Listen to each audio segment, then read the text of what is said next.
ಈ ಒಂದು ammonium nitrate fuel bomb ಅಥವಾ ಏನಿದೆ ಇದಕ್ಕೆ ಸುಮಾರು 3200 ಮೀಟರ್ಸ್ ಪರ್ ಸೆಕೆಂಡ್ ವೆಲಾಸಿಟಿ ಅಂತಂದ್ರೆ ಸ್ಪೀಡ್ ಇದು.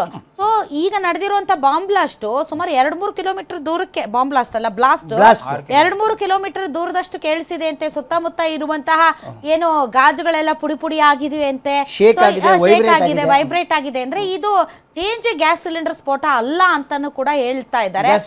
ಬಟ್ ಒಂದು ಪ್ರಶ್ನೆ ಸರ್, ಇಲ್ಲಿಯವರೆಗೆ ಈ ವಿಚಾರದಲ್ಲಿ ಯಾವುದೇ ರೀತಿಯಂತ ಮಾಹಿತಿ ಹೊರಗಡೆ ಬಂದಿಲ್ಲ.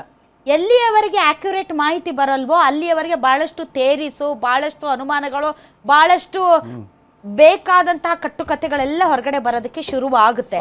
ಸೊ ಬಹಳ ಟೈಮ್ ನಮಗಂಗ ಅನ್ಸುತ್ತೆ. ಬಟ್ ಏಜೆನ್ಸಿಗಳು ತಮ್ಮದೇ ಆದಂತ ರೀತಿಯಲ್ಲಿ ಅವ್ರು ಇನ್ವೆಸ್ಟಿಗೇಟ್ ಮಾಡ್ತಾರೆ.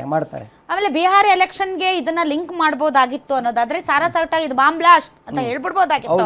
ಬಟ್ ಭಾರತ ಸರ್ಕಾರ ತುಂಬಾ ಜವಾಬ್ದಾರಿಯಿಂದ ವರ್ತಿಸ್ತು. ಮತದಾನ ಆಗೋವರೆಗೂ, ಮತದಾನ ಆದ್ಮೇಲೂ ಕೂಡ ಯಾವುದೇ ಒಂದು ಅರ್ಜೆನ್ಸಿಯನ್ನ ತೋರಿಸದೆ, ಇದರಿಂದ ಪೊಲಿಟಿಕಲ್ ಆ ಮೈಲೇಜ್ ಈ ಮೈಲೇಜ್ ಅದ್ರ ಬಗ್ಗೆ ಯಾವುದೇ ಯೋಚನೆ ಮಾಡದೆ ತುಂಬಾ ಜವಾಬ್ದಾರಿಯುತವಾಗಿ ನಡ್ಕೊಂಡಿದೆ. ಅದಕ್ಕೋಸ್ಕರ ನಾವು ಭಾರತ ಸರ್ಕಾರಕ್ಕೆ ನಿಜಕ್ಕೂ ಕೂಡ ಅಪ್ರಿಶಿಯೇಟ್ ಮಾಡಬೇಕು.